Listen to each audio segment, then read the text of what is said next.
Bonjour, très heureux de vous retrouver pour ce nouveau numéro de Dr Good, l'hebdo, votre émission hebdomadaire, ce rendez-vous qui vous permet d'être en meilleure santé, d'avoir le bien-être, la santé positive, tout ce qui fait que vous allez avoir la pêche. Grâce à nous, grâce à la team, vous avez vu quelques visages passer sur le générique. Il y en a 3 avec moi ce soir que je vais vous présenter. Et puis on va parler du thème du jour, poils, sexe, règles, tampons. Il y a un an, s'est ouvert à Londres, dans le célèbre marché de Camden, le premier musée dédié au sexe féminin. Bah ouais. Le but, alors ça c'est, comment ça s'appelle? Le Vagina Museum, comme ça au moins c'est clair.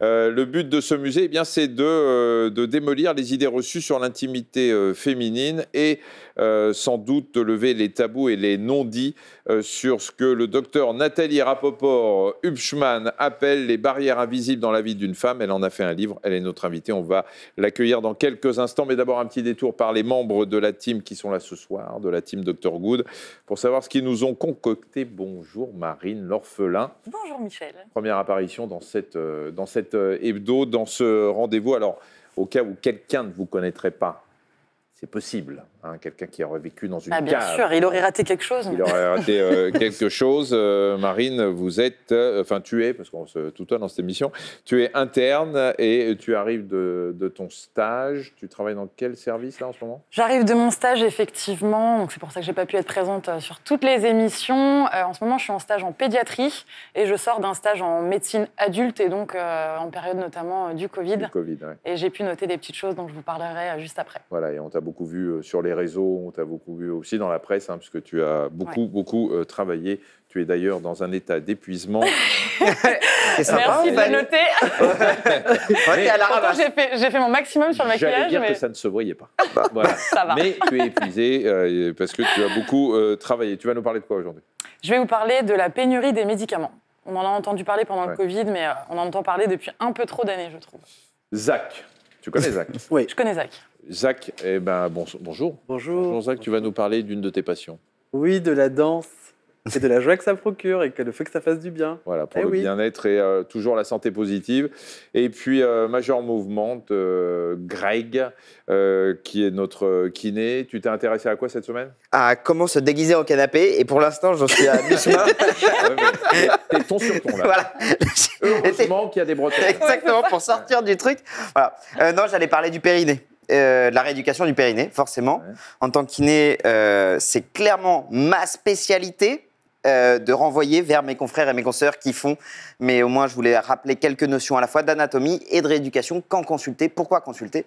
Parce que j'ai des trucs à vous dire sur le périnée. C'est sûr. Et on va parler de ton périnée notamment. Mais tu peux pas faire que tu ne connais pas. Je préfère quand même que ce soit très clair immédiatement. Tu n'as jamais fait connaissance avec mon périnée, mais c'est une bonne façon de rappeler que les hommes ont également un périnée et qu'il n'y a pas chez les femmes. Bonjour, docteur Nathalie Rapoport-Hubschmann. Vous voyez, vous êtes tout de suite dans l'ambiance. Oui, tout à fait. Alors, vous êtes médecin et psychothérapeute à Paris. Vous avez publié chez Albin Michel en 2018 Les barrières invisibles dans la vie d'une femme. Ça veut dire quoi que tout ce qui s'est passé autour de l'hashtag MeToo s'est arrêté à la ceinture, que finalement on a parlé de beaucoup de choses, de harcèlement, de tout ce qui est plutôt en haut et en bas, non moins? On en a parlé, mais probablement pas suffisamment. Et puis, ça prend du temps de faire changer les mentalités, de faire changer la société. Donc, c'est important de continuer à en parler. Alors justement, vous parlez de la société. C'est le regard de la société qui paralyse aussi certaines femmes? Oui. On continue à porter tous un regard particulier sur les femmes, sur leur corps, avec des attentes, des exigences, des injonctions qui peuvent pousser vers, parfois dans le bon sens, mais qui entraînent aussi des désagréments et puis qui peuvent entraîner une sorte de spirale négative qui fait que ça crée du stress, de l'anxiété, du manque de confiance en soi. Donc, oui. Est-ce que on commence souvent l'émission par une question un peu piège, enfin piège, pas vraiment, mais c'est Allez-y. le truc un peu Le dernier délicat. invité est parti en pleurant comme Michel. Oui, donc, c'est vrai. Et puis là, alors, sur ce thème-là, je vais vous dire, je vais vous poser la question, mais alors de façon hyper délicate. Je ne sais pas comment je vais faire. Mais, en gros, c'est ce que je dis, pas ce que je fais, vous voyez. Donc, on pose la question à nos invités. Est-ce que vous-même, vous avez des tabous liés justement à vous, à votre intimité en tant que femme? Alors, je vais vous répondre de manière globale. On en a toutes. C'est-à-dire, il ne suffit pas d'avoir travaillé là-dessus et d'avoir écrit un bouquin pour penser qu'on est capable d'avoir aucun tabou, aucune inhibition. On fait tous ce boulot-là et on doit le faire au quotidien et on doit faire passer le message. Donc oui, bien sûr, j'ai des tabous et des inhibitions. Et quand j'ai élevé mes enfants et mes filles, il y a des trucs que je leur ai probablement pas dit quand j'aurais dû le dire. Donc, on fait tout ce qu'on peut. C'est C'est clair. pas parce que vous êtes hyper efficace avec vos patients que vous l'êtes dans votre vie Ouais, personnelle. c'est ce que j'allais dire, il y a le métier et après, ce C'est qu'on est le dans cas la de tous les vie. médecins. On essaie, Voilà. mais C'est le cas de tous les médecins. voilà. Pas forcément très bon avec les cordonniers. On va continuer notre conversation, bien sûr, tout à l'heure. On va dérouler notre bloc-notes avec les chroniqueurs. Et on va se mettre en jambe un petit peu, si j'ose dire, avec un petit quiz auquel vous pouvez répondre. D'ailleurs, je ne suis pas sûr que vous ayez la réponse. Quel est le pourcentage de Françaises qui s'épilent régulièrement? Est-ce que c'est 50%, 60% ou 80%? Je pense que c'est Eh pas bien, mal. C'est 80, moi, moi, je je dirais. dirais 50 ou 60. Moi, j'aurais dit, ouais. Euh, J'aurais dit 80 mais- aussi. Il n'y a pas Greg, il y a pas 60. C'est ou 50 J'ai le ou droit 60. d'avoir ma propre expérience. Oui, mais c'est ou 50 ou 60. Et pas les 55. Ouais. Moi, je dirais beaucoup, 80. Ouais, j'ai peur Oui, que moi, ce soit j'aurais beaucoup. dit, c'est la vision que j'ai. C'est toute catégorie d'âge confondue, Oui. j'imagine. Des femmes. Ouais. Donc, j'aurais dit 80. Eh bien, vous avez raison. Voilà, vous avez raison tous les trois. On a gagné ouais. quelque chose. Je ne sais pas qui vous fréquentez, vous, mais elle ne fait pas partie des 80%. Elles sont championnes d'Europe. Et vous savez combien il y en a chez les Allemandes? Ça m'a... Beaucoup moins. De, beaucoup de moins. femmes épilées? Ouais.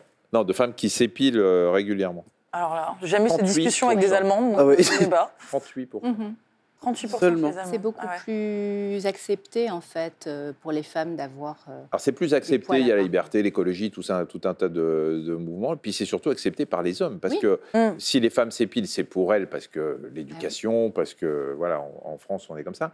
Mais c'est parce que les hommes français n'aiment pas trop les femmes qui ne s'épilent pas. Alors, D'accord. Moi, Après, je sais pas, parce Vas-y, qu'est-ce Marine. qu'on pose vraiment la question à l'homme ou est-ce qu'on se l'impose à soi-même, en fait? Ouais.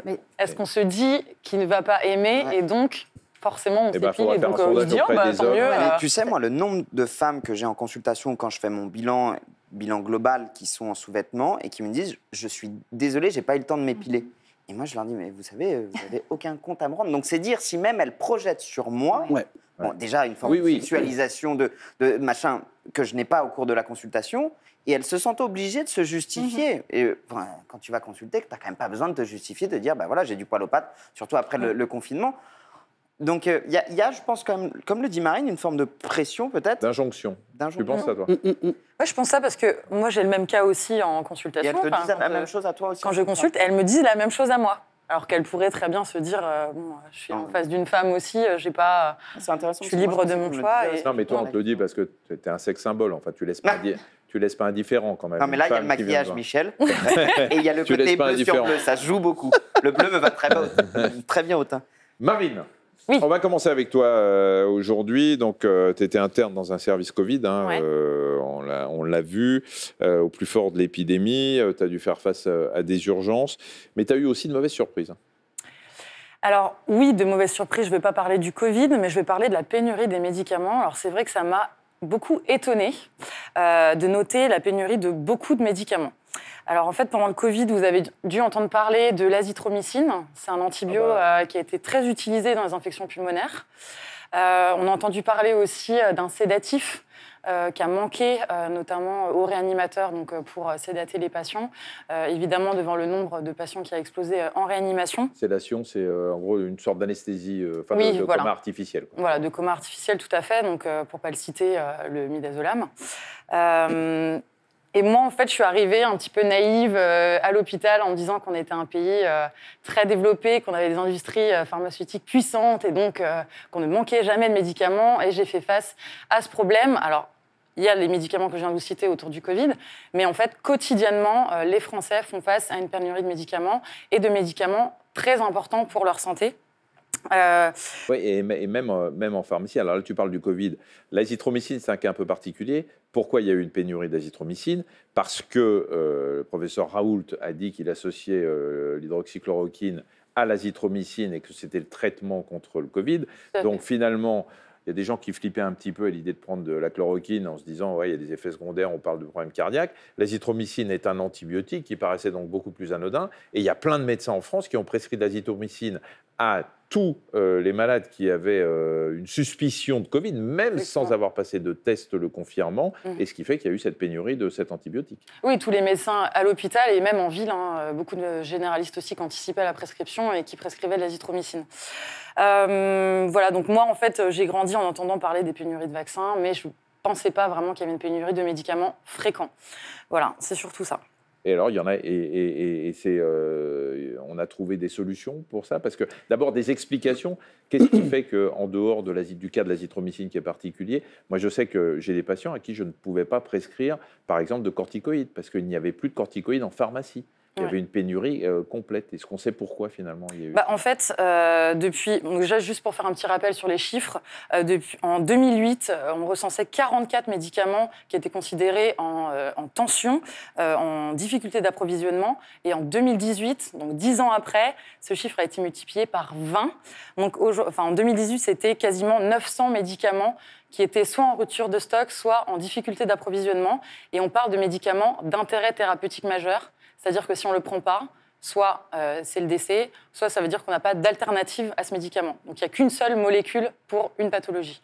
Voilà. Et donc ce qui explique cela, c'est plusieurs choses. C'est notamment le fait qu'on a délocalisé la production des médicaments. Donc en fait, pour faire un petit rappel aussi sur la production des médicaments, vous avez les matières premières qui permettent de créer les principes actifs. Donc c'est les molécules actives qui vont avoir l'effet thérapeutique.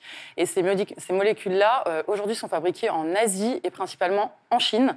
C'est pour ça que quand il y a des épidémies et des ruptures d'approvisionnement, on peut se retrouver en grande difficulté en Europe. Après, les médicaments sont finalisés d'être formés en Inde. Et en fait, aujourd'hui, il n'y a quasiment plus de production réelle de médicaments en Europe. Oui, et c'est ce qui fait que aussi... le président de la République, Macron, a dit qu'il fallait qu'on sorte justement de cette dépendance. D'ailleurs, ça a été dénoncé pendant toute la pandémie. Non seulement on était dépendant des masques, on était dépendant des tests, on était dépendant des médicaments. Et finalement, on va essayer de recentraliser un petit peu en France, de devenir un peu plus autonome vis-à-vis de la fabrication de ces médicaments. Et l'État fait quoi alors? La sécurité sociale, l'assurance maladie, qu'est-ce qui est... Alors justement, les associations de patients ont milité pour ça. Et donc en 2016, il y a eu une première loi qui a permis d'exiger en fait aux industriels d'avoir un suivi vraiment des stocks et d'informer l'Agence nationale de sécurité du médicament quand il y avait une tension d'approvisionnement. Et sur la loi de financement de la sécurité sociale en 2020, donc la nouvelle loi de cette année, elle a permis un renforcement des mesures de lutte, avec notamment une injonction aux industriels de constituer 4 mois de stock de médicaments. Donc maintenant, ils sont obligés d'avoir un stock minimal de 4 mois. Mais ils ont aussi renforcé les sanctions auprès des industriels. Et donc, si maintenant ils se retrouvent en pénurie, ils vont être obligés de financer à leurs frais l'approvisionnement d'une autre molécule alternative. Et donc forcément, on espère que ces coûts-là vont motiver vraiment les industriels à mieux gérer les stocks et pourquoi pas à relocaliser aussi la production. Même s'il y a aussi, il y a tout un problème de commercialisation qui fait qu'aujourd'hui, produire un médicament, ça coûte plus cher que de l'acheter à l'export. Et tu le disais tout à l'heure, j'ai été naïve, je pensais que dans un pays comme la France, on ne pouvait pas être en pénurie de médicaments, mais je te dis, moi dans ma spécialité, parfois je prescrivais des médicaments et le pharmacien m'appelait en me disant on est en rupture. Je lui dis, vous êtes en rupture pour combien de jours? Ça fait 6 mois qu'on est en rupture et on ne sait même pas quand les médicaments vont arriver. On est en France, on est en 2020. C'est quand même un truc de fou. Ça, tu dis à ton patient ou pas? Comment ce coup de gueule quand tu es face à ton patient et qui est là et qui dit docteur, j'ai quoi, tu lui dis je suis comme vous. Enfin, c'est quoi Alors, ton histoire? on arrive à trouver, nous, parce qu'on se démerde toujours, on arrive à trouver des alternatives, mais c'est embêtant. Parfois, je ne pouvais pas donner le médicament. Alors, si c'était dramatique, en fait, on se débrouillait, quoi. En fait, ouais, ce qui est hyper compliqué, c'est qu'on imagine un patient âgé notamment qui prend une molécule depuis des années, qui a l'habitude de la posologie, de la galénique, voilà, qui a ses petites habitudes Qui peut autour être de sa complètement prise de paumé si traitement. tu changes de Qui médicament. peut être complètement paumé, effectivement. Et il y a même des études qui ont montré une vraie augmentation de la mortalité quand il y a un changement de traitement chez les patients. C'est quoi Donc, la c'est grave, galénique? quoi. Excusez-moi. Hein. Galénique, La c'est la galénique, forme. c'est la forme d'accord. du médicament, C'est que une ce soit un gélule. comprimé, voilà, une poudre, une goutte. Tout ça. En tout cas, C'est bien de le c'est préciser. c'est la galère. Maintenant, tu fais bien poser des questions. Il n'y a pas de questions. Merci, docteur. Mais il n'y a pas de questions stupides, n'est-ce pas? Et comme il n'y a pas d'activité stupide. Et on va parler avec toi, Zach, de la Super danse. lancement. Voilà. Tu n'as pas d'activité stupide. Allez, Vas-y, mon coco, débrouille-toi. c'est parti. Alors, je te donne ça. Cadeau. et tu dis que la danse, ça te procure du bien-être. Parce que dans cet hebdo, l'idée, elle n'est pas uniquement de parler des médicaments, des pénuries, etc., mais Ah bah oui. aussi de parler de tout ce qui peut nous faire aller bien. Et Dieu sait si depuis le confinement et la pandémie, on a besoin d'aller mieux, parce qu'on est quand même un peu entre deux eaux. Là, on est dans une sorte de flottement. On va pas mal, mais c'est pas la psychothérapeute que je vais le dire. Hein. On va pas mal, mais on va pas très bien. non plus. Ça va pas Hein, très bien. Hein. Vous avez Mi-figue, on vous mi-raisin. dit ça Voilà. aussi. Oui, c'est-à-dire que Zach, depuis le début, il est persuadé d'avoir un invité à côté de lui. Ah quoi. bah oui, mais- on est en flotte un peu, connivence. c'est vrai. Petit Oui, coussin. bah oui, je crois qu'il y a vraiment une transition qui n'est pas facile à faire. C'était pas évident pendant, mais le déconfinement génère en lui-même des tensions. Il y a des gens qui n'ont pas du tout envie de sortir de cette bulle. Qui étaient bien dans leur qui étaient cocon. bien. et, oui, ouais. Syndrome de la cabane, je sais pas pour Exactement. vous. C'est Exactement. moi le Toi, premier. tu as eu le syndrome de la Ah, cabane. mais à fond. C'est-à-dire que j'ai pas été très content du confinement en démarrage, tu vois, en mode ça va être chiant, mais je m'y suis fait, j'ai tout fait pour aller bien. Et quand on m'a dit, bon, Zach, tu te déconfines, bah, j'étais pas d'accord. Ah ouais? Ah bah non, Ouais. j'étais bien chez moi, j'avais créé mon petit cocon, mon petit univers, ma sécurité, ma protection, mes petites habitudes. Tu dansais? Danser, bien sûr. Danser, faire des trucs avec mes mains, du macramé, Ça, cadeau. bien évidemment. Voilà. Bien évidemment. Et du coup, ça a été hyper compliqué. Et ça l'est encore aujourd'hui. Je sais pas. Enfin, pour moi, Ah. mon cas perso, c'est. Parfois, je me rends compte que je fais des trucs où je me dis oh, putain, mais c'est pas toi, ça, en fait. Bah, si, c'est le nouveau toi. Tu veux dire quoi, par exemple, faire ta déclaration d'impôt, là, c'était pas toi de le faire? Et là, il a un dédoublement de personnalité. Là. C'est un Parlez autre pas de problème ça. qui va intéresser la Non. psy. Alors, parle-nous de la danse. Allez, je vais parler de la D'abord, danse, Tu c'est danses vrai. depuis longtemps. Ouais, depuis toujours, depuis tout petit, j'ai toujours dansé, j'ai toujours été rythmé par la musique, le mouvement. Et je crois que sans m'en rendre compte tout petit, eh ben, ça aligne mon corps et mon esprit, en fait. Chaque fois que j'ai dansé, ou j'ai fini ma danse, eh bien, je souris et donc je suis heureux. Est-ce que ça. Alors, on peut le considérer comme un sport, hein, d'ailleurs. Quand on te demande si tu fais du sport, tu dis que tu danses. Quoi. Ah, c'est très drôle. Alors, tu vois, à chaque fois qu'on me dit ah, tu fais quoi comme sport, bah, je dis bah, je fais de la danse. Oui, Non, mais comme sport. vrai sport. Et alors, est-ce que ça apporte les mêmes bénéfices Eh ben ouais. santé ou pas? Eh ben, j'ai mené mon enquête, parce que du coup, je me suis dit, attends, t'es entouré de médecins, tu fais pas de conneries, quoi. J'ai mené mon enquête. En matière de prévention du cholestérol, de surpoids, de maladies cardiovasculaires, la danse régulière produit les mêmes effets qu'un sport d'endurance. Dans les dents, les gars. J'étais bien content. Du coup... Il lui a fallu Bon, 4 t'as rien dit, heures. vous, hein, Ah ouais, oui. Je suis d'accord avec toi. J'ai fait la danse. J'aurais dû te passer un coup de fil. Marine, j'ai besoin d'écrire une chronique sur la danse. Et du coup, bah, vous êtes d'accord pour dire que ça muscle le cœur, que ça augmente les capacités respiratoires, améliore la circulation sanguine et surtout, ça renforce ses muscles, ça entretient les articulations, ça travaille notre équilibre, notre souplesse, la coordination de nos gestes et tout ça en s'amusant, en dansant. Bon. Et alors, tu as aussi un effet psychologique, parce que finalement, comme toi, tu dis que tu danses depuis que tu es enfant, chaque fois que tu te mets à danser, tu te rappelles des souvenirs. Eh bien, ouais. En menant mon enquête, je me suis demandé un peu Pourquoi moi? pourquoi la danse, pourquoi moi. Pourquoi Bah, ça je suis si bien Voilà, c'est après Dr. la Good danse? Lepcho, la psychanalyse de Zach. Alors, j'ai fouillé et je me suis dit, mais en vrai, alors du coup, il y a plein d'études qui disent que la danse nous rappelle le moment où on était bébé dans le ventre de notre maman, tous les basculements qu'on faisait dedans, puis ensuite toutes les fois où on nous a bercés. Et en fait, dans notre cerveau, être bercé ou être en mouvement, ça nous rappelle ce moment de bien-être.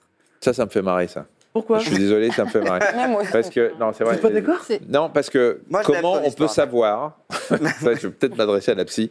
Comment on peut Nathalie. savoir que Nathalie. c'est lié au mouvement qu'on a fait quand on était dans le ventre de notre maman? C'est une belle théorie, on ne va pas lui... Non, mais c'est là, oui, d'accord. Voilà, mais- L'histoire est belle. Voilà, mais Câlin, bisous. moi je suis convaincue que ça apporte des tas d'émotions positives. Mon autre casquette, c'est quand même les liens justement corps-esprit, et donc c'est à la fois l'activité physique, plus la musique, plus quelque chose qui déclenche des émotions qu'on appelle agréables ou positives.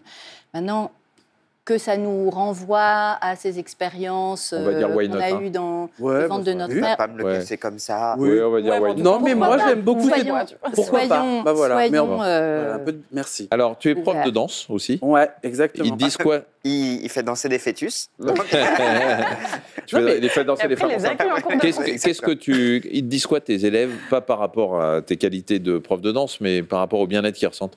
Eh bien non, vraiment, j'ai noté depuis plusieurs années qu'en fin d'année de danse, tous mes élèves me disent, Zach, je suis beaucoup plus concentré, ma mémoire fonctionne beaucoup mieux, je suis plus vif et alerte. Je me pensais à une blague. Ah, vraiment.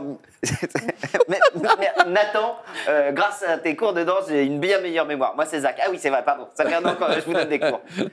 La mémoire, ça marche vachement bien. Je leur dirais ça. Je leur dirais Non, ça. c'est Zach, Bon, madame. c'est bien, c'est très bien. Donc du coup, j'espère que Nathalie, vous serez d'accord avec moi parce que vous avez vu, hein, ils sont gentils, mais ils aiment bien m'embêter. Bon, donc, Là, on va Danser pas- améliore l'estime de soi et la confiance en soi. J'en suis persuadée. Ah, bah, Merci. c'est sûr. et on peut commencer à n'importe quel âge, bien évidemment. Ouais. T'as pas- Non, mais après, non, mais Mais oui. tu adaptes. Si, après, Tu adaptes. Oui, oui, tu peux. En tout cas, faut adapter son niveau à la danse qu'on va faire. On se lance pas dans un. En tout cas, ce qui est certain, c'est que Manque tu acrobatique. parlais d'équilibre tout à l'heure. Ce qui est certain, c'est que par exemple, si on s'adresse aux seniors, le fait de danser, mais à leur rythme, avec Bien sûr. des gestes qui sont compatibles avec leur état de santé ou articulaire, ça facilite l'équilibre qui, chez les personnes âgées, tu dois le savoir, toi, en tant qu'iné, pose problème et peut entraîner des chutes. On va, justement, tiens, on va passer de la danse à la corde à sauter. Exactement. Parce que toi, tu te sers de cet outil. Pourquoi tu t'en sers beaucoup? Alors- Moi, je vais te dire un truc. Ouais. Je n'ai jamais réussi à sauter à la corde. Alors, Michel, Je t'as saute deux travailler. fois et je tombe. un train de retard parce que maintenant, à la corde à sauter, on n'est plus sur des single under. Maintenant, on est passé à des DU, des double under. Uh-huh. Hein Michel, ouais. tu fais- Des doubles Ok. sauts. Mais enfin, des Exactement. doubles trucs. Non, mais pour les crossfitters, Double jump. c'est-à-dire qu'ils font clac-clac, ils mettent 2 tours de corde en un seul saut. Ça, c'est dur. Mais le jour où tu arrives à faire ça, Michel, mais les gens t'applaudissent quand tu arrives dans ta box de crossfit. Mais on a été en train de sortir du sujet. Ouais, mais sans blague, je pense que j'ai un problème de coordination. Non, Je mais en ne fait, c'est... Non, mais ça sais pas le s'apprend. faire. Mais faut faire de la Ça danse, prend- Michel. Ouais, il faut faire de la danse. Non, c'est Bah. vraiment de la coordination. Moi, je te rassure, j'ai du mal. Mais c'est vraiment de la coordination. tu, C'est fouetter au bon moment et sauter au bon moment. Exactement. Tu me rassures. Tu voulais nous parler du périnée, Laurent, à un moment, Exactement. ou- Parce ouais. qu'en fait, mine de rien, nous, on l'utilise à 2 titres, la corde à sauter, à la fois en test et en traitement. Alors, il faut savoir que on estime à peu près à 30% des femmes sportives qui ont des problèmes d'incontinence urinaire. Et c'est ultra tabou. Attention, hein. Et Alors en fait, attends, quand on parle d'incontinence, on ne parle pas des gens qui Non. sont obligés de porter des Non. couches. non, C'est je parle de petites l'incontinence fuites. à l'effort. Excusez-moi. Fuite. À l'effort. Au L'incontinence moment de à l'effort, il y a deux Je petites vous avais dit que c'était pas ma spécialité. Hein. Je suis arrivé sur le plateau parce qu'il y avait Non, mais on va- un canapé comme ça, je me suis mis On va, dessus. on va Mais- compléter tes infos. L'incontinence, parce que quand on parle d'incontinence, bien évidemment, on pense tout de suite qu'il faut porter des couches, qu'on ne retient pas ses urines et tout. On peut avoir une incontinence d'effort, c'est-à-dire que pendant un effort, la pression abdominale pousse un peu sur la vessie, et puis on peut faire deux petites gouttes. Hein, c'est pas la C'est ça. chose. Tu sais ce qu'avait dit De Gaulle après avoir été opéré de la prostate? Non. Vous savez ça? Non. Parce que ça circule dans le milieu médical. Ils avaient été opérés de la prostate, et ça a été connu. Et il avait dit, avant, j'étais la France, maintenant je suis un continent. C'était- Ouais, C'est c'est comme pas ça mal. qu'il a lancé l'Europe, C'est vrai. finalement. Bon, alors vas-y, alors le périnée, donc. Et du coup, Elle est bien, non? Elle est Oui, légère. elle est elle- vachement bien. Non, mais elle est- d'accord. on est- on est très adore. fan. On est bon public. Ah bah aussi. oui, oui. on va se mettre tous les gaullistes à dos, mais C'est pas grave.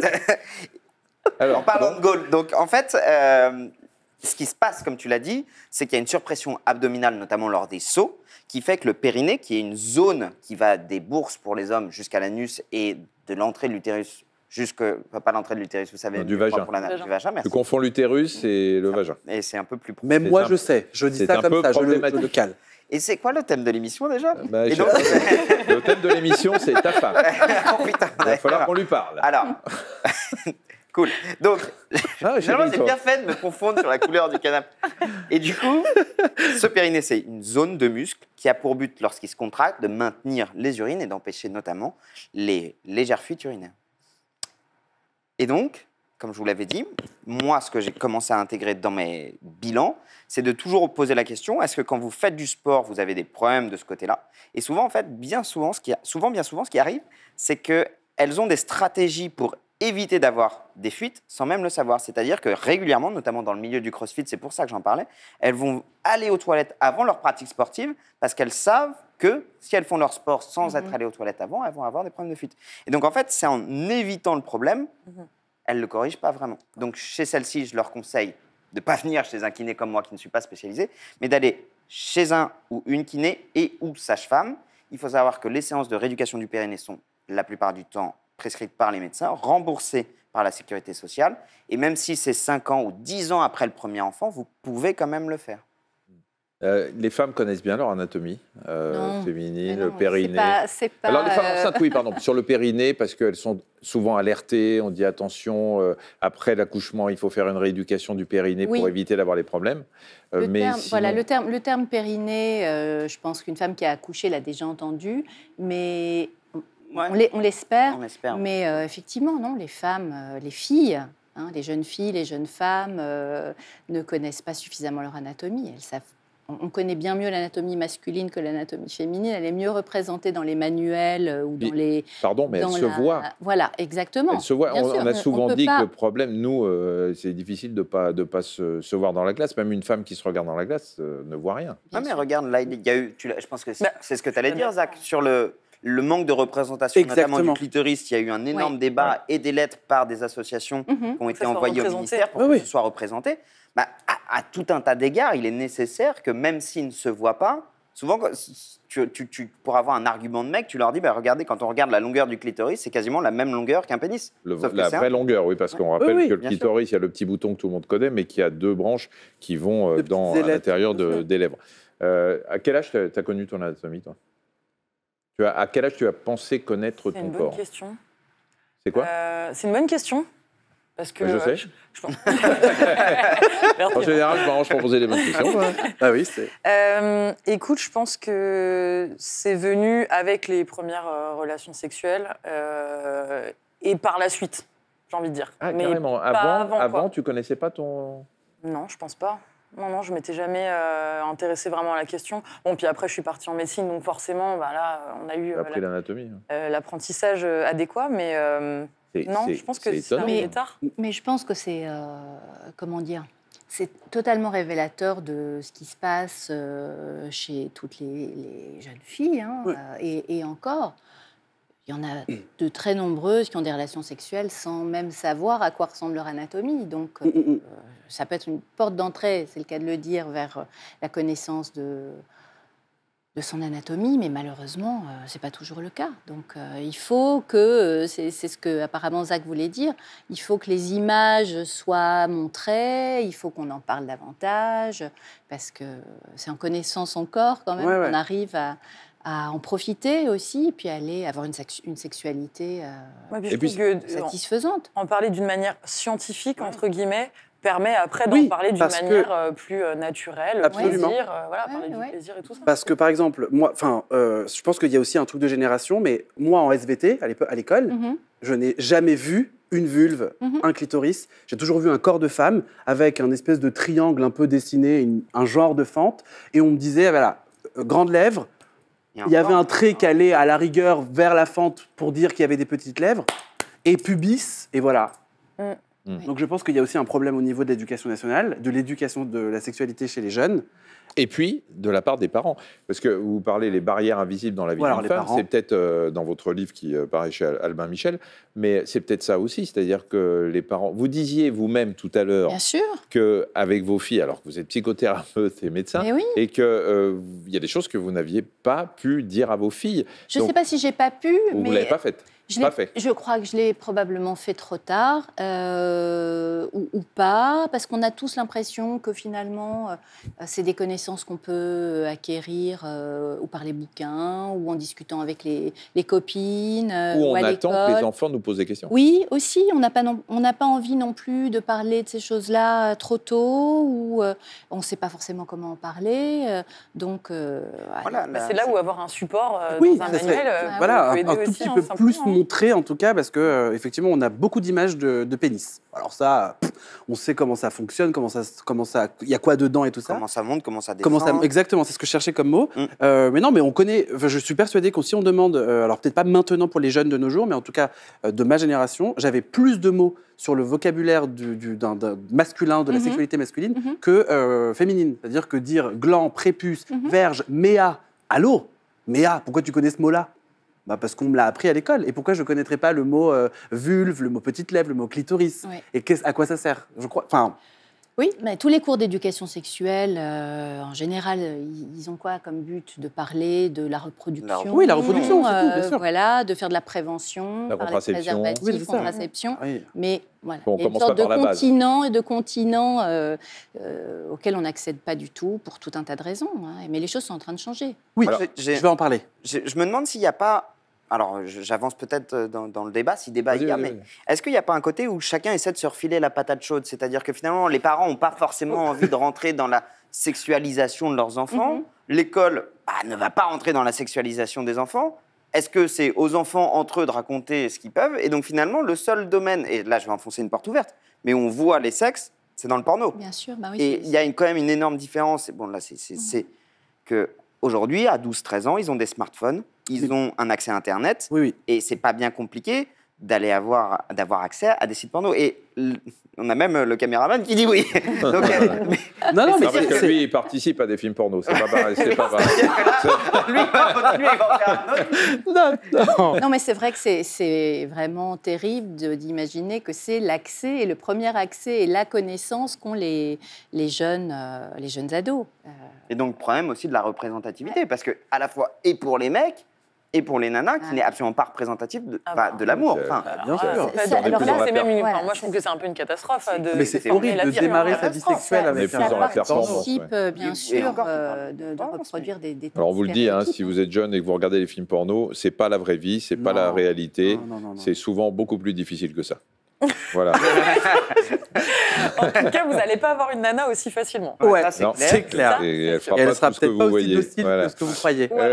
Alors, dans votre livre, Nathalie, vous parlez bien sûr des barrières dans la vie d'une femme, tous les problèmes autour des émotions, du travail, le bonheur. Enfin, il y a tout un tas de chapitres. Aujourd'hui, on parle beaucoup de l'égalité homme-femme. Si on raisonne peut-être de façon un peu basique et simpliste, on dit que finalement, à force de parler de l'égalité homme-femme, on n'aura plus aucune spécificité féminine. La femme va devenir un homme comme un autre, avec une anatomie un peu différente, parce que on a un peu tendance à voir arriver ce phénomène. Je pense que c'est vraiment le contraire. C'est-à-dire que, et en tout cas, c'est mon propos et c'est ce dont je parle dans mon bouquin, c'est de voir les différences. C'est-à-dire que pendant longtemps, on a cru que pour être égaux, il fallait être pareil. Et on a mis toutes les spécificités féminines sous le tapis. Ça a été une partie du mouvement féministe aussi qui a porté les choses comme ça. Et moi, je suis convaincue que c'est vraiment en reconnaissant les différences, en les identifiant et en les acceptant qu'on sera capable d'avancer tous ensemble et d'être plus heureux en tant que fille, femme, garçon ou homme. Donc, on est différents. Et on le reste. Et on le reste. Enfin, ça dépend pourquoi. Pour les choses qui permettent aux uns et aux autres de vivre heureux et de s'épanouir. Le but, c'est pas non plus de coincer les femmes dans un registre qui serait un registre essentiellement réservé aux femmes. Hein. Mais c'est au contraire de leur faire prendre conscience que les différences, elles peuvent justement constituer des barrières. Et quand les barrières, on les voit pas, on se prend les pieds dedans et puis on se ramasse et on n'arrive pas à avancer. Donc, si on les voit, par contre, on peut agir avec, les dépasser, faire des... Vous prenez un exemple, celui de la recherche, qui fait comme si les femmes étaient, là je reprends l'expression, des hommes comme les autres, c'est-à-dire que la recherche, elle n'est pas genrée. Quand on fait de la recherche en médecine, on fait de la recherche sur des êtres humains. On ne fait pas de la recherche sur les femmes ou on ne fait pas de la recherche sur les hommes. On prend, enfin, à part bien sûr pour certaines pathologies ou certains médicaments destinés plus particulièrement à un sexe que l'autre. Mais alors, le problème, c'est qu'en fait, on a cru que c'était comme ça pendant très longtemps. Et moi, d'ailleurs, ça m'a pris des dizaines d'années. Je suis médecin et je suis psy et j'ai pas entendu parler de ces problématiques dont on parle aujourd'hui avant.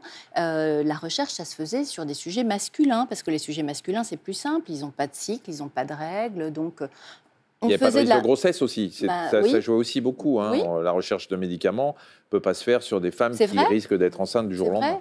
Mais après, on a extrapolé les résultats qu'on a obtenus sur des populations uniquement masculines aussi aux femmes, en essayant de les faire rentrer dans les cases. Et des fois, ça ne marche pas, parce que les femmes...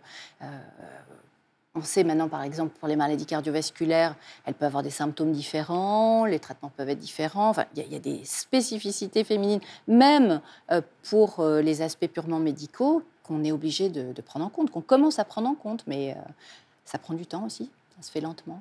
Est-ce que c'est difficile d'avoir ce type de discours-là? Parce que d'un point de vue médical, c'est quand même évident, mais pourtant, comme tu le disais, Michel, où on a tendance à vouloir, sous prétexte de tous vouloir être égaux, lisser tout le monde et mettre tout le monde à la même enseigne. Et pourtant, on voit bien que quand on essaie de nous mettre tous dans la même case, on ne rentre pas dans la même case, on est tous différents. Par exemple, moi, je sais que je fais 1m90.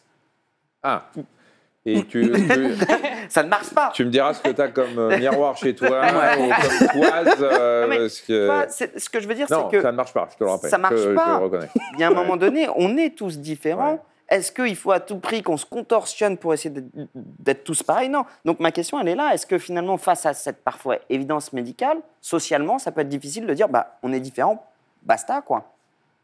Et là, en fait, là où ça pose problème, c'est quand on utilise cette différence pour justifier notamment des écarts de salaire, des écarts de traitement au travail, qui est un milieu dans lequel on n'a pas envie d'être vraiment genré. Enfin, et finalement, c'est ce que vous disiez. Exactement. Vous avez tout à fait raison. C'est pour ça qu'il y a des résistances finalement au fait de parler de ces différences, parce qu'il y a des domaines, notamment le domaine professionnel, où on veut être traité de la même façon. Mais dans la réalité, on ne l'est pas. On le sait bien. Quand on voit en fait l'espèce de tuyau qui amène du début de la carrière à la fin, on voit bien qu'il y a moitié-moitié de femmes et d'hommes au début, et puis plus on grimpe les échelons, moins il y a de femmes. Donc, c'est important d'avoir en tête la réalité et d'essayer de comprendre aussi pourquoi. Qu'est-ce qu'elles deviennent, les femmes, finalement, au fur et à mesure? Pourquoi elles s'arrêtent? Est-ce que c'est leur choix? Est-ce que c'est des barrières qu'on leur met sur la route? Est-ce que c'est de la discrimination? Donc, encore une fois, finalement, cette question des spécificités, elle est importante en santé. Je pense que pour la médecine, on est obligé d'en prendre compte. Et puis, elle est importante aussi en psychologie. C'est mon autre domaine. Et en psychologie, pendant longtemps, on n'a pas non plus parlé des différences. Or, il y en a. Il y en a aussi. Vous parliez du coup du cycle. Donc, j'en profite pour rebondir sur les règles. C'est vrai que c'est quand même un tabou et il y a beaucoup d'idées reçues autour des règles, notamment tu es dans la mauvaise période de ton cycle, c'est pour ça que tu es de mauvaise humeur. On ne peut pas faire prendre une mayonnaise, par exemple. Vous pouvez pas faire. Vous n'avez pas entendu ça? Si. Mon grand-père disait ça, Michel. Ouais. Mon grand-père. Mais il y a encore des femmes qui pensent qu'on ne peut pas faire monter une mayonnaise pendant ces règles. C'est vrai ou pas? C'était une sorte de mythe comme ça, oui, effectivement. Je dis pas que c'est vrai, mais c'est vrai que je l'ai entendu aussi. Moi, j'avais lu, pardon, je te laisse poser ta question, mais que chez les Indiens, mais les Indiens de l'époque du Far West, quand il y avait les armes qui étaient posées par terre, ils regroupaient tous leurs fusils et tout, il fallait pas qu'une femme qui avait ses règles passe par-dessus les armes, parce que sinon, on était sûr qu'elle ne fonctionnait plus. Oui, mais ça, dans toutes les cultures, en fait, que ce soit les religions n'ont jamais vraiment aidé à donner plus de visibilité au fonctionnement du corps des femmes. Le mauvais sang. Donc pourquoi finalement, du coup, on a toujours ces clichés qui traversent les années, les siècles, alors qu'on se bat quand même pour ça aussi? Parce que ça fait des siècles, justement, qu'on met les femmes à l'écart lorsqu'elles ont leurs règles, qu'il y a aussi une sorte de peur du corps féminin, parce que je pense que ça nous ramène tous à quelque chose qui est pas forcément ce que l'être humain a envie d'être, c'est-à-dire ça nous ramène un peu au côté animal, hein, la grossesse, les règles, et on n'a pas tous envie de voir ça en permanence. Ça nous rappelle vraiment qu'on est des mammifères, des animaux, et c'est la femme, finalement, qui a ce rôle magnifique. Hein, de la reproduction. Oui. Et donc, il faut arrêter de mettre les femmes dans des huttes, parce qu'il y a des cultures dans lesquelles on met les femmes dans des huttes menstruelles. Vous parlez de la femme qui a un rôle tellement important dans la reproduction. Enfin, la reproduction, c'est difficile de parler de reproduction quand on parle de femme, mais enfin bon, c'est elle qui porte l'enfant. Mais on a l'impression qu'au moment que toute la vie d'une femme, il va y avoir ces tabous, et notamment ces images négatives de l'évolution de la vie d'une femme qui, quand elle va être ménopausée, elle va avoir une image plutôt négative, alors qu'un homme d'âge mûr, qui est, on ne va pas parler d'andropause parce qu'on ne sait même pas si ça arrive, mais qui va avoir le même âge, lui, est plutôt valorisé. Oui, il y a une grande ambivalence par rapport à ça. C'est-à-dire, il y a à la fois le tabou des règles, la honte qu'ont les jeunes filles par rapport à cette période de leur vie. Mais en même temps, quand ça s'arrête, voilà. Est-ce que vous êtes déjà posé la question dans les pubs pour les protections hygiéniques? Le liquide est bleu quand même. Ça y est, il a changé. Il a changé, mais t'as raison. C'est assez hallucinant parce que pendant, on parlait du manque de représentation, tu te dis, mais c'est du liquide. Enfin, c'est fou comme, finalement, comme vous le disiez, il y a ce côté animal qu'on n'assume pas. On peut, évidemment, c'est le thème de l'émission, mais revenir sur les poils, sur cette exigence qu'a la société en permanence sur l'hygiène de la femme, et de se dire, mais en fait, bah oui, le corps d'une femme, bah, ça a des poils, ça a du sang une fois par mois, et parfois ça peut durer 10 jours par mois, ça a une certaine odeur. Et donc, moi, c'est tout ça. Parfois, on se dit, mais pourquoi est-ce qu'on se dit, bah, on est des femmes, voilà, et ça, ce sont nos marqueurs aussi de féminité. Qu'on n'est pas seulement la licitude dans laquelle on essaie de nous imposer. Bien sûr, je pense que c'est important de sortir de cette position où on est en fait sous l'emprise de ce tabou. Hein. C'est aussi une force extraordinaire, finalement, d'avoir cette capacité. C'est grâce à ça que l'humanité peut se reproduire, comme disait Michel, et se perpétuer. S'il n'y avait pas de femmes, on trouverait peut-être d'autres façons de faire des enfants, mais en à cas, on serait embêté. À titre personnel. On a essayé avec Zach, il ne s'est pas passé grand-chose. À titre personnel, ce serait très embêtant. Non, mais c'est vrai, il y a toujours trop de différences. Pardon. Non, mais j'allais juste ajouter aussi, par rapport à ce que tu disais, Greg, enfin, moi j'ai un vrai problème, c'est pourquoi on ne montre pas les tétons des femmes. On les montre pas où? On ne peut pas montrer des tétons de femmes. Par exemple, sur les réseaux sociaux, lorsqu'un homme poste une photo torse nu à la plage, c'est OK, c'est validé. Si une femme fait cette même photo, c'est-à-dire que c'est un sein, c'est un sein. Voilà, la photo de cette femme est censurée tout de suite parce qu'on voit un téton. C'est-à-dire qu'elle peut... tu masques le téton, exactement. Elle peut être toute nue et mettre un petit cristal, disons, sur le téton. Et là, la photo est validée. C'est-à-dire qu'on a un c'est le téton lui-même, le mamelon. Le mamelon, exactement. Je pense que c'est une intelligence artificielle qui reconnaît un téton de femme. Quand même. Bien sûr, c'est comme vous disiez Nathalie, je pense que c'est lié à tout ça, à cette histoire de règles, il faut cacher, la femme devient une maman, donc alors là c'est un peu sale. Oui, l'image de la femme, elle est quand même extrêmement contrôlée, toujours il faut que ça ressemble à... quelque chose de beau, de lisse, de sexy aussi. Hein. Bien sûr. Alors qu'un homme qui est pubide, on peut le montrer sans problème. Oui, même s'il n'est pas épilé. Non, mais c'est vrai. Ça commence à faire beaucoup. Non, mais c'est vrai. Michel, tu as raison. Tu parles de bidon, de mec. C'est tellement un truc ancré dans le patriarcat, je balance le mot, que du coup, effectivement, même jusqu'aux États-Unis, le dad bod est une vraie mode. C'est-à-dire que, en fait, tu as un bide. Tu as envie de dire, en fait, tu dois aller voir le médecin parce que tu es en surpoids, donc tu as des maladies. Mais non, on a réussi à inverser ce système-là et en disant, mais non, mais en fait, c'est sexy un homme de 40 ans passé avec un petit C'est rassurant. Bah non. Et c'est rassurant. Et non. C'est toujours interprété de manière beaucoup plus positive, sans l'aspect critique et extrêmement contraint, qui, encore une fois, se limite pas uniquement à l'apparence, parce que tout ça, ça a des répercussions sur le bien-être des filles et des femmes. Alors, Zach, c'est notre vigie Ouais, je du net. vois. Hein, il va regarder Je sur vois. Internet tout ce qui se passe. Heureusement que les choses évoluent, les mentalités évoluent un petit peu, Zach, Exactement. notamment en matière de sexualité. J'ai décidé de prendre la partie hyper positive de notre débat ce soir. Et donc, bien sûr, Michel, je te confirme que le tabou existe, mais c'est comme je te disais, Greg, j'ai l'impression, dites-moi Nathalie si je me trompe, que d'utiliser constamment le mot tabou associé à intimité féminine, on ne nourrit pas ce tabou encore et encore. Alors que pour moi, j'aimerais bien qu'on dise bonsoir, ce soir nous parlons de l'intimité féminine, Oui. sans se dire levons les tabous de cette intimité. Ben, je suis d'accord, d'ailleurs, c'est ce que je me suis dit, et comment dire, c'était mon opinion, mais c'est déjà un terme compliqué. Il y a tabou, il y a intimité féminine, ça cache déjà beaucoup les choses. Hein. On trouve des tas de circonvolutions par le langage pour réussir à ne pas parler de ce dont on veut parler. Donc, moi, je n'utilise pas tellement le terme de tabou, Moi non plus. justement pour cette raison-là, parce que je pense qu'il faut en parler, donner confiance, exposer, rendre visible. Mais parfois, c'est vrai qu'on est obligé de prononcer le terme tabou, justement, pour les certains lever. endroits, famille, culture, religion, où effectivement le mot tabou est hélas de rigueur. Mais j'ai envie de me dire qu'on est en 2020 et qu'il serait peut-être un peu temps d'accepter une sexualité moderne et positive. Bon, tu nous dis ce qu'il y a sur le net ou quoi? Ouais, j'y vais. Pardon, je suis très... Non, mais ça me parle Non, mais beaucoup c'est parce bien, que... je sens que tu es Tu vois, impliqué par dans exemple, ce il y a sujet. vraiment un Tu truc qui vois. m'agace, c'est pourquoi le mot masturbation serait-il lié uniquement au plaisir masculin? Tu vois? Question que je laisse comme ça, je vous laisse répondre dans les commentaires. Bah, J'ai donc... Alors, non, mais attends, on peut s'y arrêter. Bien Est-ce sûr. que la masturbation féminine est si tabou que ça, aujourd'hui? Je pense que pour les femmes, parler de sexualité, c'est toujours plus compliqué.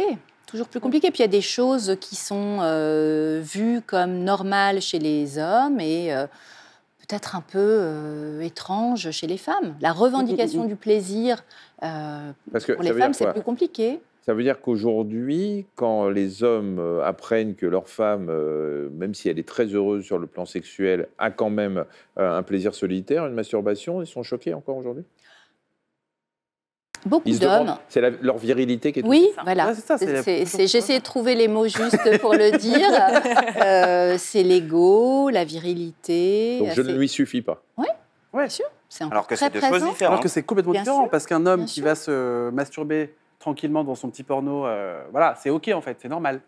Est-ce que c'est normal? Est-ce que c'est vécu par la femme comme Je ne normal? sais pas si c'est normal. Non, mais est-ce que- Chacun pose le regard qu'il veut là-dessus. Voilà, Voilà, il n'y a en tout cas, pas, il y a le pas mien forcément est- de normalité. Mais en tout cas, ce qui est clair, c'est qu'il y a beaucoup de choses qui sont vécues par les hommes comme une atteinte à leur virilité, Mais bien sûr. que ce soit l'estime de soi quand les femmes réussissent professionnellement. Alors, ce qui est très amusant d'ailleurs, c'est que ce n'est pas l'estime de soi exprimée, c'est l'estime de soi implicite. C'est-à-dire que tout ça, ça prend du temps avant de changer et c'est normal. Hein. Les femmes doivent faire des efforts pour vivre mieux et sortir de ces tabous, de ces barrières. Et les hommes aussi ont du chemin à parcourir. Il y a une prise de parole et il y a les médias aussi. Ouais. J'y arrive Ouais, parfaitement. je voulais pas spoiler, mais je pense qu'à mon avis, Marine. tu vas y venir. Alors du coup, j'enchaîne. Avant de vous donner quand même le truc hyper sympa de ma chronique, j'avais quand même envie de demander à nos lecteurs un petit florilège des petites phrases clichés qu'ils ont entendues sur leur sexualité ou sur la sexualité de manière générale. Je vous laisse avec un petit kiff. La première fois, ça fait toujours mal. Les garçons ne pensent qu'au sexe. Les femmes sont douces et tendres. Leur sexualité est basée sur leurs sentiments. Je crois que c'est une de mes préférées. Les hommes sont des gros bourrins. Ils rejouent des scènes de porno. Une femme qui aime le sexe est une salope, bien sûr. La capote, c'est la responsabilité des mecs. La pilule, celle des filles. Si tu ne mouilles pas ou tu ne bandes pas, c'est que tu n'en as pas envie d'avoir du sexe. Et bien sûr, le méga bien, c'est rapport sexuel réussi égale orgasme mutuel. Voilà, c'est le petit florilège de nos lecteurs sur les Et clichés. Ils ont 14 ans, tes lecteurs. Non, eh bien, hélas, non. C'est ça qui est le plus grave, tu vois, c'est que les jeunes de 14 ans ont la chance, c'est très bien, merci pour cette transition, la chance d'avoir plein de médias, plein de réseaux sociaux, plein de nouvelles séries, notamment sur Netflix, Sex Education, Big Mouth ou même Mes Premières Fois. C'est des séries qui sont destinées aux adolescents pour leur apprendre à appréhender la question de la sexualité. D'ailleurs, j'invite tous les parents à regarder cette série, pas avec Ouais. vos adolescents, bien sûr, mais regardez-les, ça va vous aider. Laquelle? Sex Education, très très bien, Ah ouais, très bonne très série, bien. vraiment superbe. À partir de quel âge on peut leur faire regarder ça? Ah bah à partir du moment où ça commence à te gratter en bas, quoi, tu vois. Voilà, et que tu te poses des questions sur le. Ouh, qu'est-ce Si qui ça te m'arrive gratte, il faut aller voir un médecin surtout. Donc, À te ça te titiller, disons. Non, mais je pense que dès l'adolescence, parce que, Moi, j'aurais envie de dire dès l'entrée au collège, presque, tu vois, parce que parfois, tu es en 6e et puis tu es un peu en avance sur toi, sur ce qui se passe, et tu es... Voilà, je vous raconte une histoire. J'étais en 6e et j'avais une copine de ma classe, elle a eu ses règles en plein cours de maths. Et là, ça a été horrible pour elle, de la 6e à la 3e. C'est-à-dire que c'est la fille qui a eu du sang. Ah ouais. Alors si je pense que cette fille avait éventuellement regardé cette série, aurait pu totalement gérer différemment le problème, dire en fait les gars je suis pas sale, c'est normal, et éduquer les hommes et Bande les de femmes. losers. Hashtag Et leur bande de fermer losers. le clapet. C'est clair. Alors, il y a eu des réseaux sociaux sur lesquels tu as trouvé des infos Exactement, importantes je vous en aussi. donne quelques-uns que c'est vraiment mes préférés. C'est donc des réseaux sociaux vraiment qui tentent de démocratiser la sexualité féminine, de démystifier tout ça. On a Gang du Clito, Jouissance Club. Attends, comment t'appelles ça? Gang du Clito. Gang du Clito. Ouais. Il y en a un autre que j'aime beaucoup, c'est Jouissance Club. Il y en a un qui s'appelle Je m'en bats le clito. Alors là, celui-là, Ouais. il faut aller, Elle est il faut géniale. aller faire un tour. connais Camille celui-là est adorable. J'ai pris un verre bien avec sûr. elle il y a 3 jours. Avec Je m'en bats le Clito. Camille. Ouais. Elle s'appelle comme ça. Ah, elle s'appelle pas. Je m'en bats le oui. clito. Oui, Pas bah son oui. nom, ouais. Nom de famille, bien sûr, je m'en bats le clito. Et ou un autre compte qui s'appelle Tajoui. Enfin, en tout cas, ce que je veux dire, c'est que sur les réseaux sociaux, si on a envie, en tout cas, de s'éveiller la conscience, de s'éduquer, qu'on soit un homme ou une femme, vous ne pouvez plus dire « Ah, mais je ne sais pas comment faire, je ne sais plus ». Il faut arrêter d'essayer de se cacher derrière ce truc de tabou qu'on peut décider de faire sauter en allant s'éduquer. Voilà, je pense qu'il serait Et d'ailleurs, important. ce qu'il y a d'hyper intéressant, c'est que mine de rien, ces deux comptes, notamment Tajoui et Je m'en bats le clito, Ouais. explosé, mais c'est des croissances. En 6 mois, elles sont arrivées à 500 000 abonnés sur Instagram. À cause du confinement? Non, c'était avant, c'était il y a 2 vraiment. ans. hein. Et Tajoui, notamment, elle, sa ligne édito, après ça a pas mal évolué, mais au départ, c'était de dire la sexualité ne s'arrête pas au moment où l'homme a joui. Non, mais Et justement, c'est cette fameuse question du mec qui finit et qui demande à sa nana qui était peut-être juste en train de commencer à venir. Ou Alors, heureuse. heureuse. Alors heureuse, Alors elle lui dit, heureuse, mais horrible. mec, c'est Alors, pas parce fini. que. Et du coup, Ou elle finit qui ne juste savent spécial. même pas, parce que Oui, ou qui ne savent même pas, avant, de dire, voilà, mais là- c'est pas parce que toi, t'as fini qu'il faut que ça s'arrête, parce que c'est un truc à deux. Et c'est pour ça que tu as sûrement relevé cette phrase de dire le goal, c'est quand les deux ont un orgasme en même bien temps, sûr. mais la il y a sexualité, beaucoup de gens c'est pour tellement... qui c'est ça. C'est-à-dire qu'il faut jouir en même temps et donc c'est fini. Mais sauf que C'est c'est pas un comme ça. tout petit peu plus Ce Ce complexe que je que voulais ça. dire, c'est qu'effectivement, ces comptes-là, heureusement, il y a des jeunes femmes super créatives qui sont vivement qui ont- critiqués, malheureusement. Et- Hélas, oui, bien oui, sûr. mais bon, ça c'est comme ça, Partie qui ont du jeu. réussi à faire changer le discours sur ces thématiques-là. Mais un peu avant, il y avait encore des tas de vidéos qui montraient, en fait, en interviewant des jeunes hommes, que finalement, ils ne savaient même pas, quand eux avaient terminé, si leur partenaire avait joui ou pas. Donc, Oui. il y a vraiment cette asymétrie qui fait que, c'est ce qu'on disait tout à l'heure, pour l'anatomie, chez les hommes, c'est plus visible, et c'est pareil pour l'orgasme, finalement. Mais effectivement, toutes ces femmes-là qui sont sur les réseaux sociaux ne disent pas juste les garçons, c'est pas cool, vous n'êtes pas bien. Elles disent aussi, il faut, les filles, on va libérer la parole, mais vous aussi, vous faites des bêtises. C'est-à-dire que quand t'as pas fini, tu le dis aussi. Il faut que toi aussi... Enfin, du coup, vraiment, c'est des comptes qui sont là pour éduquer à la fois les hommes et aussi sûrement ont. Et donc, vraiment, j'invite les personnes qui nous regardent à aller... parce que parfois, je sais que c'est très difficile d'avoir dans son entourage des gens pour poser la question. Mais là, tous ces comptes qu'on fait, Oui, maintenant, il y a c'est vraiment... tous les sujets... Je m'en bats le clito, il y a- elle brosse beaucoup il y a de une, sujets, et notamment pas mal de sujets sur lesquels... Enfin, sur beaucoup de choses qui sont parfois difficiles à aborder. Oui. Et elle fait vraiment le tour de la question. Et tu as aussi des influenceuses qui ont carrément fait des séances photos avec les vêtements tachés, Oui. pour Oui, les bien règles sûr. et tout Pour ça, montrer à quel point c'est normal, voilà, pour en fait. montrer et Pour que ça vraiment, fasse partie du paysage et qu'on... Démystifier, Enfin, moi, quoi. C'est vraiment le personnellement, mot. quand j'ai vu la photo la première fois, je me suis dit waouh. Ouais, bien Enfin, sûr. même moi, j'ai eu un moment de recul en me disant waouh, elle a osé. Et après, je me suis dit bah oui, évidemment. En Oui, fait, parce que toi, enfin, il faut- je ne peux pas parler pour toi, mais c'était déjà arrivé, quoi. bah oui. Et voilà. Je pense que ça arrivait à toutes les femmes à un moment d'avoir Oui, d'avoir la ou en tâche et tout d'être cas, voilà. hyper stressée et mince comment je vais faire. Et là, d'un coup, ta journée, elle est pourrie.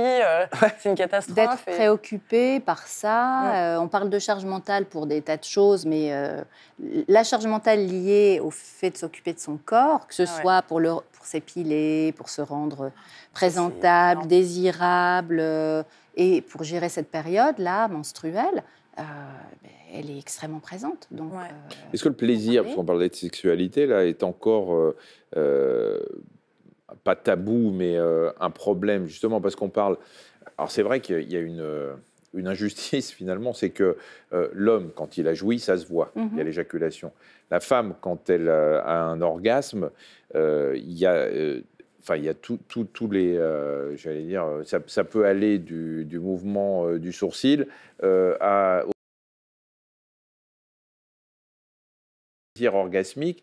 Et puis entre les deux, il y a beaucoup de choses, ce qui fait que l'homme ne se rend pas toujours compte. Vous disiez qu'il y a beaucoup de mecs qui ne se rendent pas compte si leur femme a joué ou pas, mais ça dépend comment elle l'exprime aussi, cet orgasme. Alors, est-ce que les femmes ont du mal justement à en parler parce qu'elles ont finalement du mal à dire à leur mec, j'ai pas joui. Mais alors qu'un homme, quand il jouit pas, on s'en rend compte. Oui. Bien sûr, on s'en rend compte. Je pense que ça commence même avant, c'est-à-dire qu'on sait que la sexualité féminine est plus compliquée que la sexualité masculine. La sexualité masculine, bon, voilà, il y a... C'est mécanique. Hein, c'est très mécanique.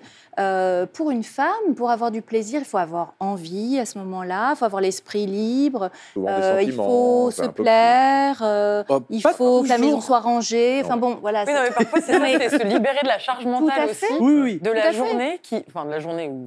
peu importe, ou de la nuit. Et puis, il faut avoir un partenaire. Mais il faut être vraiment libéré de doute. Il faut avoir un partenaire qui connaît le corps féminin. Qui connaît, qui est à l'écoute, qui est assez souhaite, curieux, ou en tout cas qui connaît. Enfin, je veux dire, on ne va pas parler de faire des détails anatomiques, mais enfin, une femme sait où s'adresser quand il s'agit d'un homme pour le faire jouir.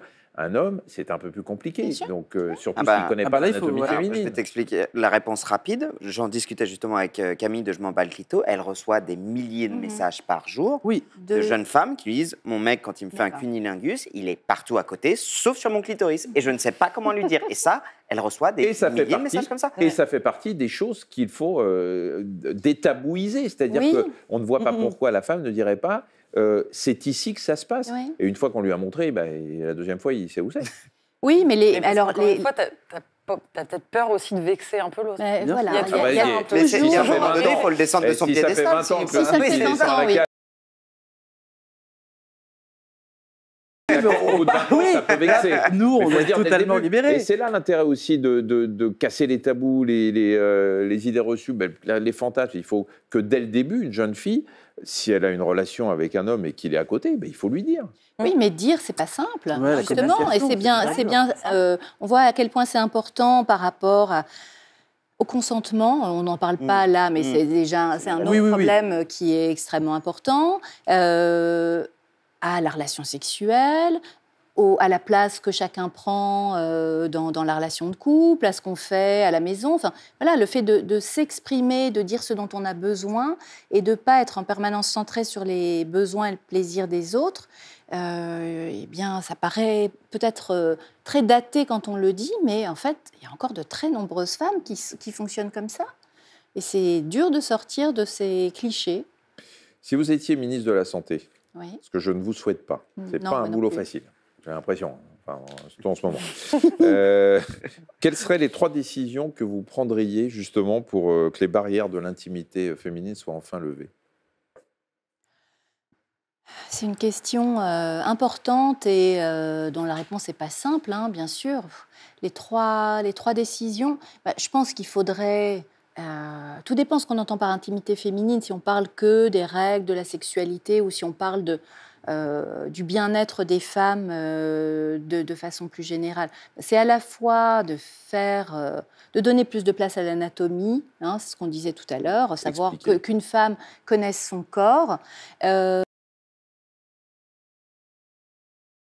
Aussi que, et ça c'est vraiment un point qui est extrêmement important et qui, à mon avis, doit faire partie aussi de l'éducation primaire, qu'en règle générale, les femmes ont moins confiance en elles que les garçons et les hommes. Et donc, il faut qu'elles se poussent, par exemple, à dire quand ce n'est pas ce qui leur plaît. Et la troisième serait... je ne sais pas, il y en a tellement, c'est difficile de choisir. Est-ce qu'il ne faudrait pas que les médecins, justement... parlent plus peut-être dans l'intimité d'un cabinet, pas forcément quand il reçoit un couple. Les médecins soient mieux formés par rapport à ça, oui. Parce qu'il y a aussi une gêne de la part de pas mal de médecins, ou en tout cas, même s'il n'y a pas de gêne, ils attendent que la femme leur pose des questions pour aborder le sujet. Un médecin généraliste peut, enfin c'est son boulot, dire à une femme, est-ce que tout se passe bien sur la sexualité, est-ce que finalement... En fait, c'est ça, on attend qu'elle vienne pour un problème et on ne pose pas la question de est-ce que tout va bien, est-ce qu'il y a des choses qu'on pourrait améliorer. On vous forme à ça ou pas? Pas tellement, non. Mais on nous forme sur la gynécologie. Oui, c'est ça. Voilà, On ne forme pas sur... la La pathologie de l'appareil. sexualité, pas particulièrement. Bon, en tout cas, il y a encore du boulot. On est dans une société moderne, on est en 2020, Ouais. mais il y a encore des tabous autour du corps féminin, notamment, des méconnaissances. On aura des réponses dans Les barrières invisibles, dans la vie d'une femme, que vous avez publié chez Albin Michel. On y parle des règles, la virginité, la sexualité. Là, et encore, on n'a pas trop abordé la virginité, qui est aussi un gros problème étonnamment. Le travail, le bonheur, tout ça dans ce livre, Les barrières invisibles dans la vie d'une femme, par Nathalie Rapoport. Hupschmann, merci J'ai envie beaucoup. de le lire, en tout cas. Ah oui. Comment? J'ai envie de le lire. Eh ben, écoutez, Ben voilà. voilà. Vous le ferez C'est- dédicacer c'est- par Nathalie. On fait tourner. Ça va. Merci. Oui, enfin, il faut que ça la concerne déjà un peu plus pour commencer, et puis après, elle vous le passera. Hein? Ok. Quelque Ouais, chose. j'ai envoyé un Justement, voilà. Bah non, mais tu c'est- vois, je trouve que les hommes aussi devraient. Bah oui, lire un les hommes livre devraient comme ça lire ce pour livre en comprendre un fait. peu plus, Pas que un Tout truc à pour les fait. filles. Mais enfin, nous, on sait tout déjà. Et toc, merci Marie. Voilà, merci. Merci Nathalie. Merci beaucoup d'avoir Merci, participé Nathalie. à Merci, cet c'était hebdo. vraiment Merci Greg, merci Marine, merci Zach.